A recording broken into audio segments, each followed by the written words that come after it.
Hello, my name's Chelton. I'm here again, but I'm coming away from mental health today. I'm going to talk about the impact of dyspraxia. Now, this topic is very sensitive to me. It's also something I believe should be spoken about a hell of a lot more. Now, with me living with dyspraxia myself, when I was diagnosed at just 2 years old, this is how it's affected my entire life, and I will die with dyspraxia. There's no way about it. There's no, I'm not getting out of it or anything like that. Please put in the comments where you're streaming from. Please share if you believe this video will actually help. And if you are not subscribed to the YouTube channel, please subscribe in awareness, because that's what I do this for. And today, dyspraxia. Now, people wanting to know what dyspraxia is, I get told all the time, what is dyspraxia? How does it affect you? Now, I'm going to tell you what it is. And before I actually do that, I must recommend, and I've got it here today. It's called Living with Dyspraxia. I highly recommend you get that book for anyone that actually lives with it or believes their child or even yourself may have dyspraxia. Highly recommend it. Now, the definition of dyspraxia.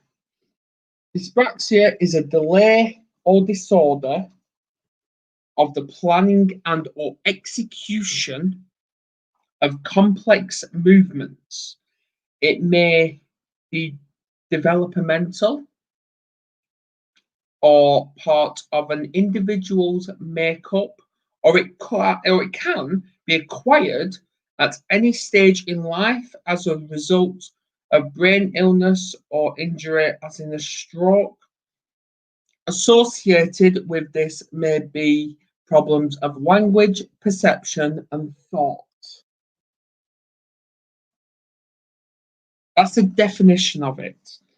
But there's also another part of it as well, where it's a neurological disorder that impacts an individual's ability to plan and process motor tasks. Now, with dyspraxia, it doesn't just sit on its own. No way. It has to overlap with something.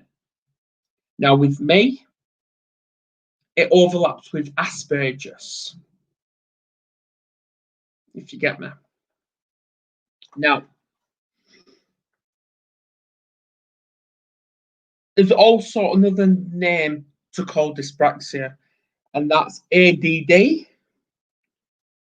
which is attention deficit disorder.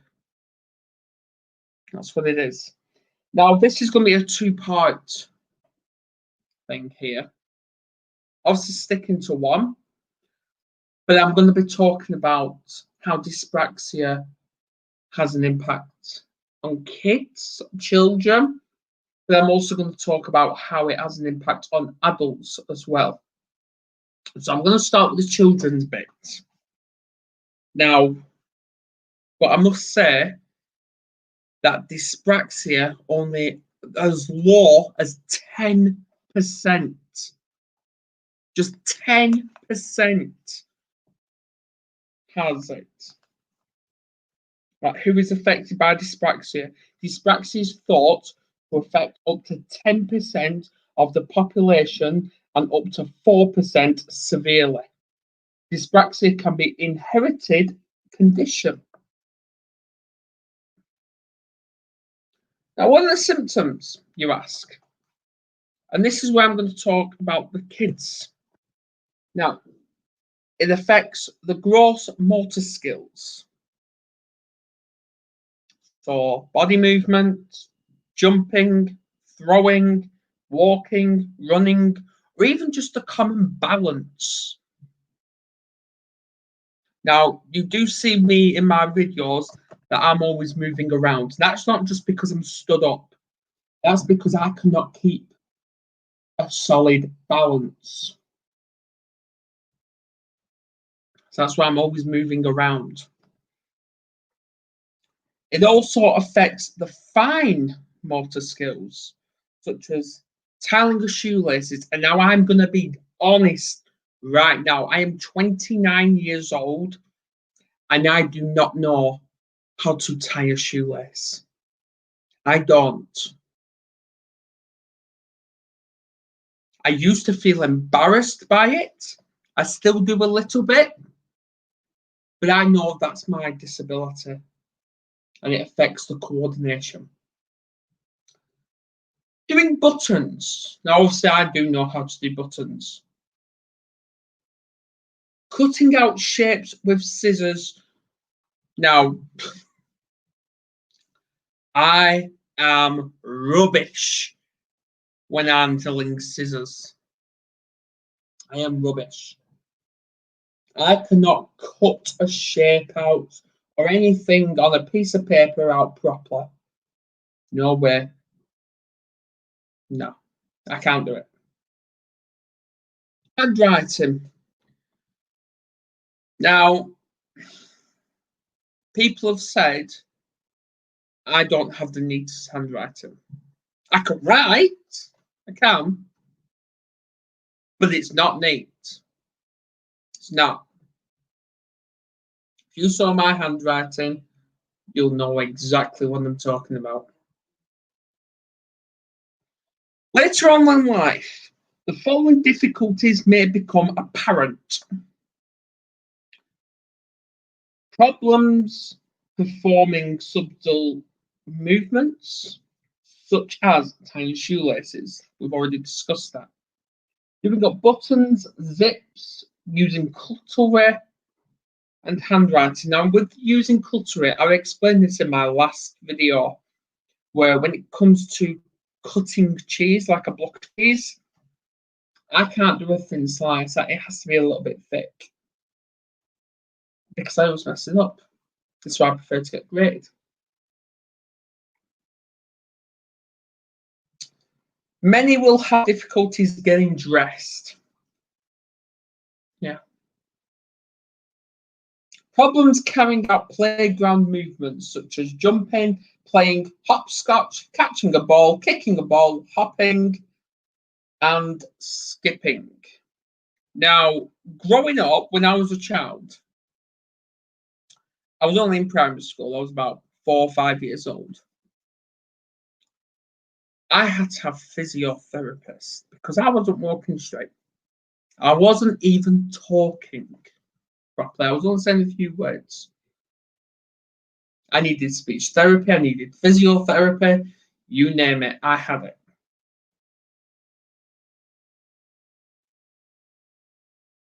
Problems with classroom movements such as using scissors, colouring, drawing, or playing jigsaw games.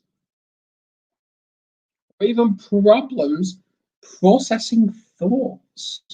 Now, I can process things, but not all the time.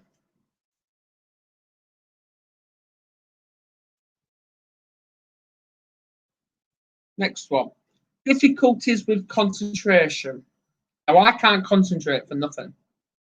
For example, if I start a job, I get easily distracted and I go start doing another job and then I leave that till later. Children with dyspraxia commonly find it hard to focus on one thing for long, and that's exactly what I'm talking about. The child finds it harder than other kids to join in playground games for socializing. I never had friends growing up, by the way. The child will fidget more than other children. Some find it hard to go up and down stairs. a higher tendency to bump into things, to fall over, and to drop things. Now, growing up, I was clumsy like hell, but it's not called clumsy. You're not clumsy. Difficulty in learning new skills. While other children may do this automatically, a child with dyspraxia takes a little bit longer. And encouragement and practice help enormously. Writing stories can be much more challenging for a child with dyspraxia as can copying from a blackboard. See, with me, I have to copy from things. I have to copy. If I see something on the board and I have to write something, I have to copy from it. Otherwise, my brain's going to go, wow, what's going on here? Later on in childhood, many of these challenges listed above do not improve or only improve slightly. Try to avoid sports, but not necessarily. That I'm actually on the fence with, because there are some people who have got dyspraxia that are very good at sports. Learns well on a one-on-one basis, but nowhere near as well in the class with other children around. Now, growing up, when I was in school, I used to be taken out of school to have some one-to-one sessions, like additional support. And I found that easier than being in a classroom. React to all stimuli equally. And that means also mathematics and writing are difficult. We've already spoken about the writing. Spends a long time getting writing done. I do need extra support with that. Do not follow instructions. Well, we all do not follow instructions from time to time.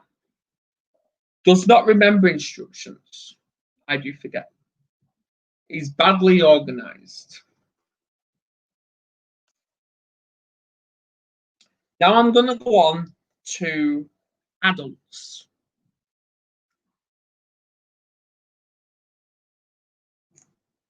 Now, it obviously affects the abnormal posture. So like what I'm doing now, I'm always moving around because I cannot sit a solid posture. I'm always slouching a little bit like that. And I just try and do my best. Balance and movement issues or gait abnormalities. Poor handwriting coordination, well, that's me. 1000% guilty of that. Fatigue. Trouble learning new skills. Organisation and planning problems. Difficulty writing or using a keyboard. Well, I'm good at using the keyboard, but writing, no. Having a hard time with grooming and household chores. Dyspraxia is frequently coexists with other conditions such as Asperger's, like I was saying, attention deficit hyperactive disorder, which is also known as ADHD. Now, obviously, going back to this book, there's also other things it goes along with speech and language, eye movement perception, learning thought and memory. There's just absolutely loads. There's absolutely loads.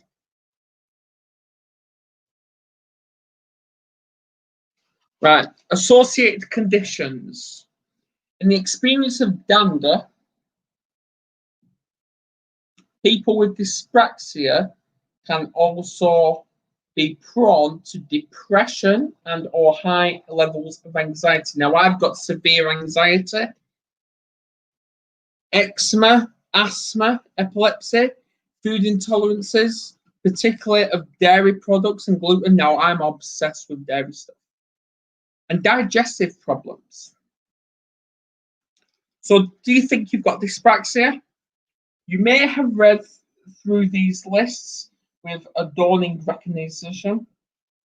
That's me. If you can put a tick against 90% of the symptoms, then you may have it. Go and get that assessment.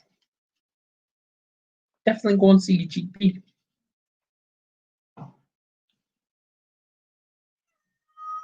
Now, there's absolutely loads. So I would really recommend this book, Living with Dyspraxia, which you can get on Amazon. You can. And obviously in here I do have some self-care, but I'm not going to discuss the self-care until Friday. I know I'm booked for Saturday, but I'm actually going to do it on Friday instead at 11:30. Now, obviously, please share this if it benefits you, or if you resonate with it. And I will be sharing this onto the platforms as I normally do. And just let me know in the comments if any of what I've said resonates with you, and let me know some feedback. That and this, and I'll see you all next time.